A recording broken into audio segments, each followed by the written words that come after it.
Sekarang tiba waktunya bagi kita untuk membaca dan merenungkan bagian dari firman Tuhan. Bapak, Ibu, saudara-saudari, anak-anakku juga kaum lansia yang terkasih, baik yang hadir di gedung gereja ini maupun yang mengikuti kebaktian di rumah atau di tempat masing-masing. Mari kita persiapkan Keluaran pasal 34. Keluaran pasal 34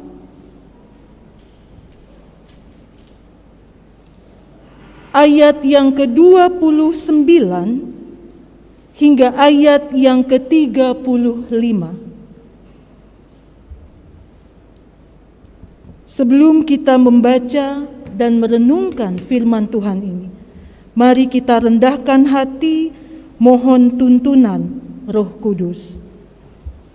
Kita berdoa.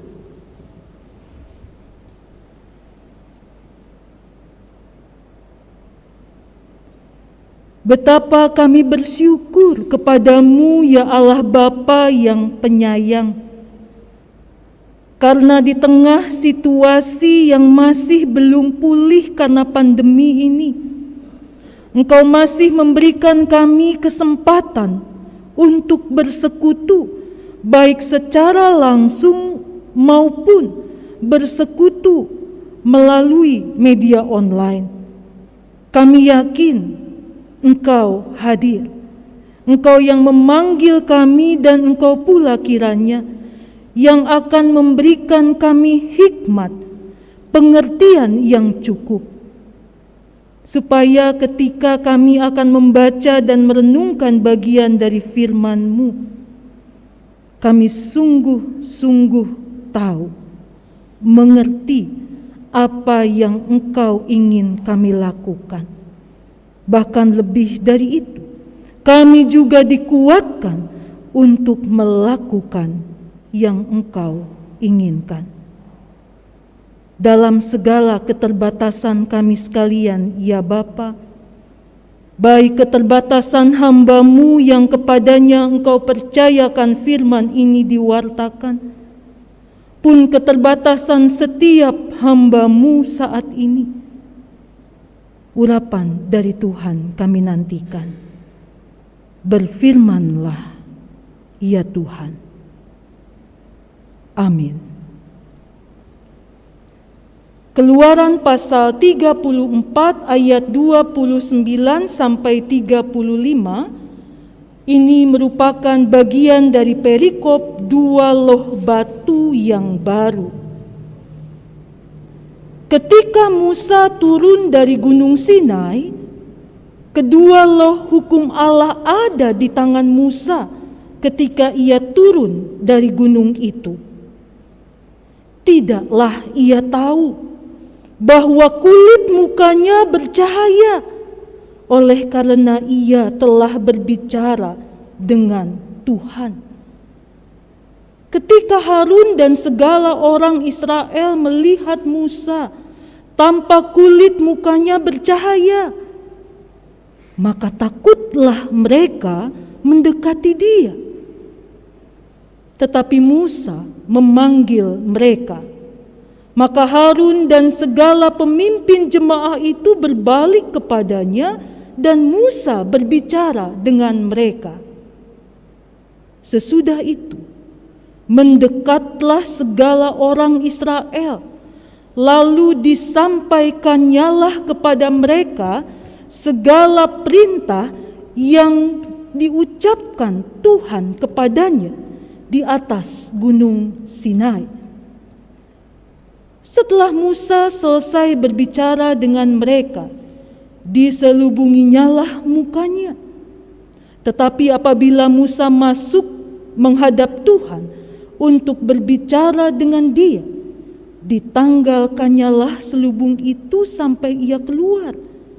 Dan apabila ia keluar, dikatakannyalah kepada orang Israel apa yang diperintahkan kepadanya. Apabila orang Israel melihat muka Musa, bahwa kulit muka Musa bercahaya, maka Musa menyelubungi mukanya kembali sampai ia masuk menghadap untuk berbicara dengan Tuhan. Saudaraku, demikianlah pembacaan firman Tuhan. Berbahagialah setiap kita yang bukan hanya membaca atau mendengar, tetapi juga yang melakukan dalam kehidupannya setiap hari. Haleluya.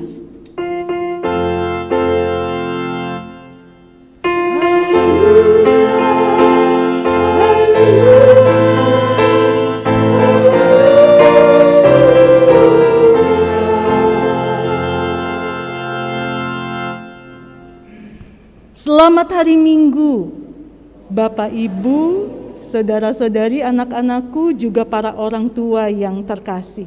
Baik yang hadir di gedung gereja maupun yang mengikuti kebaktian di rumah atau di tempat masing-masing.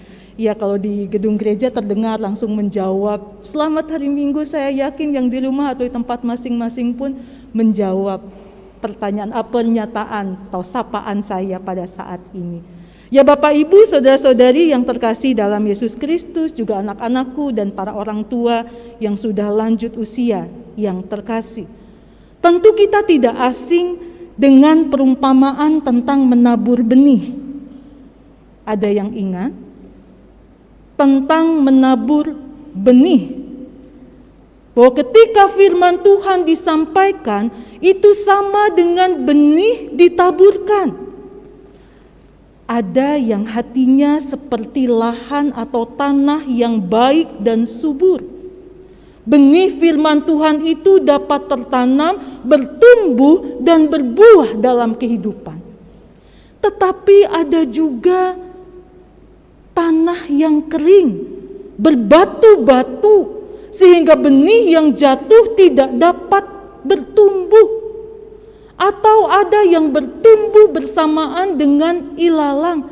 Ada yang belum jatuh sudah dimakan oleh burung-burung.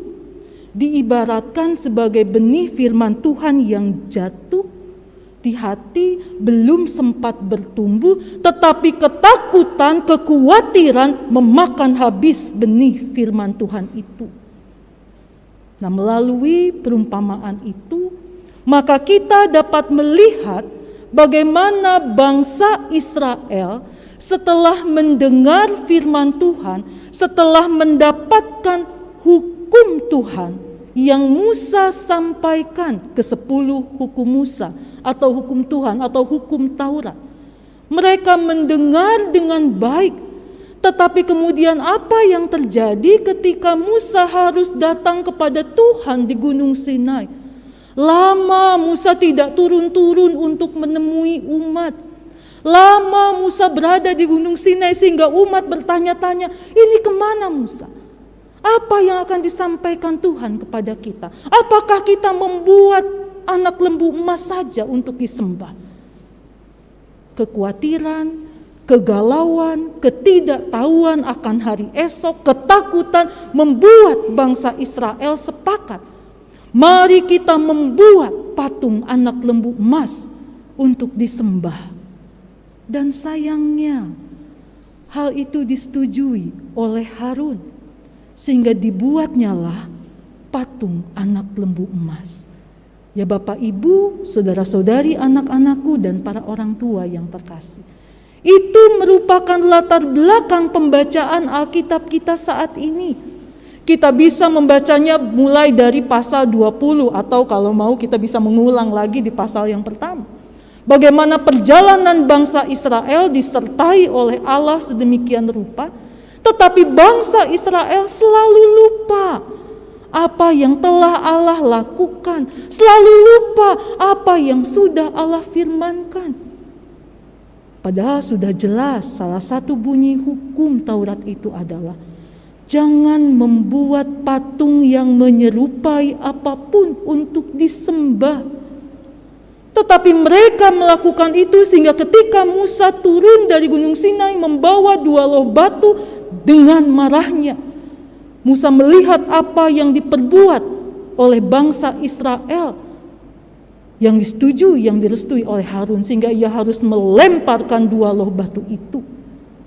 Kemudian menghancurkan patung anak lembu emas itu sampai lumat. Bapak, Ibu, saudara-saudari, anak-anakku, juga para orang tua yang terkasih.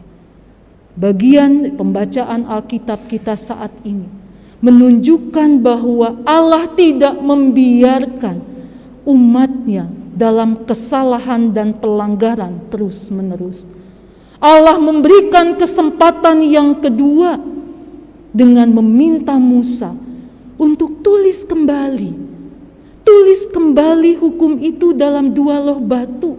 Lalu Musa diminta kembali menghadap Allah, bercakap-cakap dengan Allah begitu dekatnya, menyampaikan isi hatinya, menyampaikan permohonan ampun karena bangsanya termasuk dirinya sudah menjadi begitu seperti anak yang melawan orang tua, seperti anak yang tidak percaya pada pemeliharaan orang tua.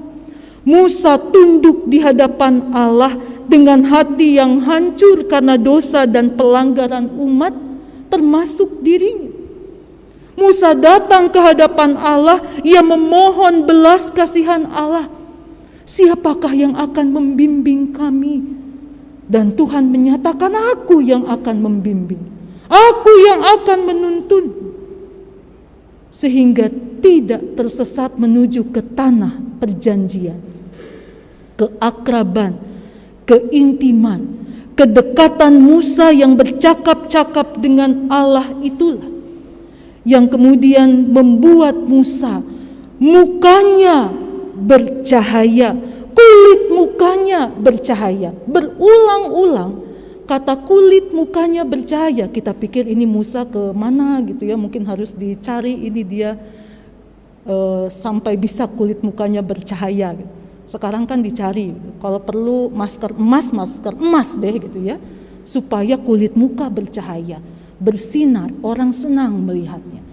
Tetapi dalam gambaran pembacaan Alkitab kita saat ini dikatakan bahwa ketika Musa turun, kulit mukanya bercahaya. Kenapa? Karena ia sudah berbicara dengan Tuhan. Dia akrab dengan Tuhan. Dia dekat dengan Tuhan, bergumul dengan Tuhan, menyampaikan pengakuan dosanya, permohonan, harapannya, segala sesuatu Musa sampaikan kepada Tuhan. Sehingga dikatakan kemuliaan Tuhan terpancar melalui Musa dengan tanda kulit mukanya bercahaya. Kemudian dikatakan Musa menyampaikan kembali kepada umat Tuhan apa yang diperintahkan oleh Tuhan supaya umat lakukan. Dan karena kulit mukanya yang bercahaya itulah, ketika bangsa Israel merasa tidak mampu melihat kemuliaan Tuhan dalam diri Musa, Musa harus menyelubungi mukanya sampai ia datang kembali kepada Tuhan, menjadi perantara umat untuk menyampaikan pengampunan dan ragam permohonan, ragam pengharapan. Bapak, Ibu, saudara-saudari, anak-anakku, juga para orang tua yang terkasih. Di Minggu Transfigurasi ini, yang biasanya pembacaan Alkitab itu dari Perjanjian Baru, memperlihatkan bagaimana perubahan wajah Yesus ketika Yesus berdoa dan kemudian nampak Musa dan Elia di kiri dan kanannya, yang membuat para murid kagum, mengingatkan kembali pengakuan Allah, ini anakku, dengarkanlah dia. Bahwa kisah transfigurasi, perubahan wajah karena kemuliaan Allah yang nampak dalam diri seseorang, juga terjadi sebelumnya kepada Musa. Lalu apa yang kita pelajari di Minggu Transfigurasi dengan teks pembacaan Alkitab dari Keluaran pasal 34 ayat 29 sampai ayat yang ke-35 ini? Setidaknya dari banyak hal yang bisa kita pelajari, yang mungkin menurut kita ini paling menarik, tiap orang bisa mengambil apa yang bisa dipelajari secara pribadi. Tapi setidaknya saat ini kita mau belajar dua hal. Yang pertama, kita mau belajar supaya kita bukan hanya menjadi pendengar firman Tuhan saja. Kita diajak supaya bukan hanya menjadi orang yang mengerti firman Tuhan saja. Tahu saya pendeta udah belasan kali saya tamat itu baca Alkitab. Tidak cukup. Tidak cukup tahu dan tidak cukup untuk mengerti saja firman Tuhan. Tetapi ada sesuatu yang dituntut dari kita semua. Sebagaimana tema kita hari ini, firman Tuhan itu memang untuk dimengerti dan dilakukan. Persis ketika kita menyampaikan sesuatu entah kepada pasangan, kepada anak, kepada rekan sekerja atau rekan sepelayanan. Lalu pasangan kita, anak kita atau rekan sepelayanan kita, iya tahu kok. Bukan hanya mengerti, tapi dilakukan dong. Nah biasanya nadanya agak kesel gitu ya. Karena makin kesalnya, karena sudah mengerti. Harusnya kalau sudah mengerti, lakukan. Nah seperti itu pula lah kekesalan Musa kepada bangsa Israel. Musa tahu bangsa Israel itu tidak bodoh. Bangsa pilihan Tuhan yang cerdas, pintar. Kalau sudah mendengar, maka pasti mengerti, tetapi kok hanya dimengerti saja. Tidak dilakukan, malah melakukan apa yang Tuhan larang. Ada begitu banyak firman Tuhan yang disampaikan kepada kita dalam kehususan kita. Baik kita sebagai anak, kita sebagai orang tua, kita sebagai kaum lansia. Dan biarlah apa yang diperdengarkan itu, apa yang kita tahu itu, hormatilah ayahmu dan ibumu, tahu kok, ngerti, sudah dilakukan belum? Ketika diajak untuk mensyukuri usia lanjut, bahwa rumusnya sudah pasti, bertambah usia, maka akan berkurang kekuatan fisik. Sudah tahu. Tapi bersyukur tidak dengan pertambahan usia atau menjadi seorang lansia. Atau karena kelemahan fisik lalu ada banyak keluhan yang disampaikan. Padahal menjadi kaum lansia adalah sebuah keistimewaan, bukan? Semua orang doanya minta panjang umur kalau ulang tahun. Sehingga nyanyiannya panjang umurnya. Karena ingin panjang umur, tapi kalau sudah diberi panjang umur, ada keluhan juga di dalamnya. Tahu firman Tuhan, pemazmur bilang memang begitu, rumus kehidupannya begitu. Tetapi kok ya tidak sabar juga menghadapi berbagai kondisi yang harus dihadapi ketika usia lanjut. Dan ada banyak lain lagi firman Tuhan, termasuk terkait dengan hal yang sangat umum, saking umumnya mungkin kita juga mengabaikannya. Dan ini bagian yang kedua. Kita belajar untuk mengasihi orang lain. Betapapun pengalaman kita dengan orang itu kurang menyenangkan.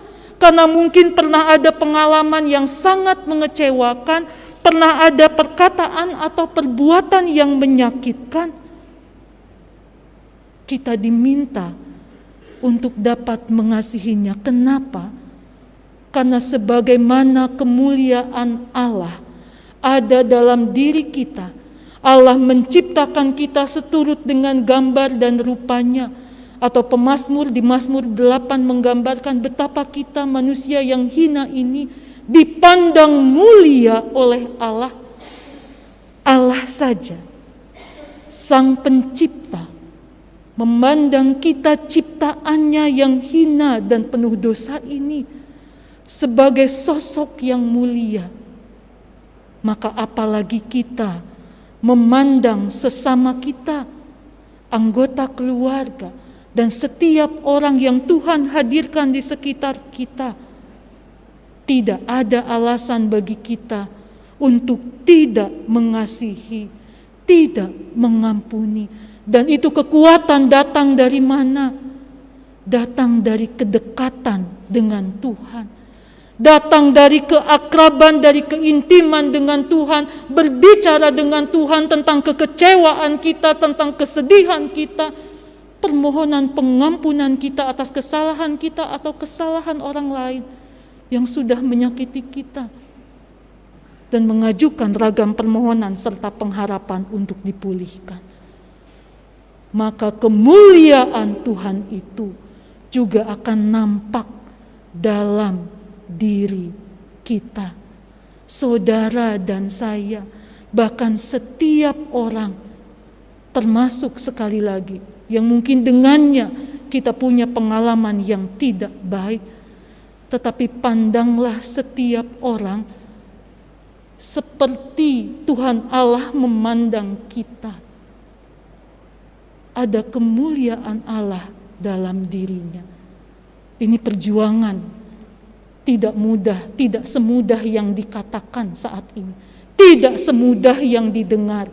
Oh iya, harus mengasihi semua orang, selesai. Tapi ketika mengingat kembali pengalaman-pengalaman yang menyakitkan itu, hal sederhana ini sungguh sulit. Tetapi tidak ada pilihan bagi kita. Kita sudah tahu firman-Nya.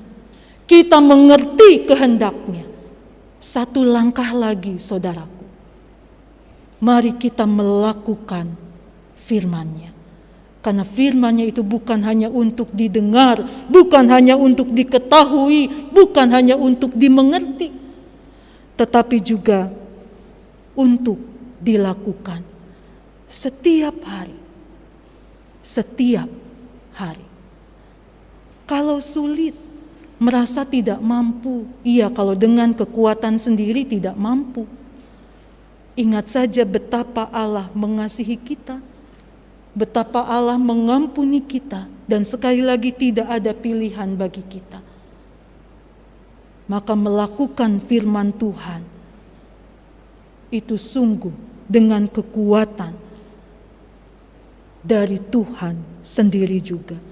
Hanya dengan kasih Tuhan yang terbuka menerima kita apa adanya, kasih Tuhan yang mengampuni pelanggaran kita, memungkinkan kita untuk mengasihi sesama, mengasihi orang lain. Saya mengingat salah satu lagu anak sekolah minggu. Lagunya begini. Ini kalau suara saya fals, maaf ya. Atau Bung Abdi kayaknya langsung menyanyikan. Lagunya gini. Ku kasihi kau dengan kasih Tuhan. Ku kasihi kau dengan kasih Tuhan. Ku lihat di wajahmu kemuliaan Raja. Ku kasihi kau dengan kasih Tuhan. Bukan karena kuatku, bukan karena hebatku bisa mengasihimu, tetapi ku kasihi kau dengan kasih Tuhan. Dan setiap kali aku melihat wajahmu, aku melihat kemuliaan Tuhan dalam dirimu. Sama sebagaimana kemuliaan Tuhan ada dalam diriku. Kemuliaan Tuhan ada dalam diri kita yang berdosa ini. Maka lakukanlah firman Tuhan yang sudah kita dengar. Tidak mudah, tapi kiranya Roh Kudus memampukan kita semua. Supaya kita bukan hanya menjadi pendengar firman Tuhan yang baik saja, mengerti dan tahu firman Tuhan, tetapi juga dimampukan untuk menjadi pelaku-pelaku firman Tuhan yang setia. Amin. Amin. Tuhan kuatkan kita semua.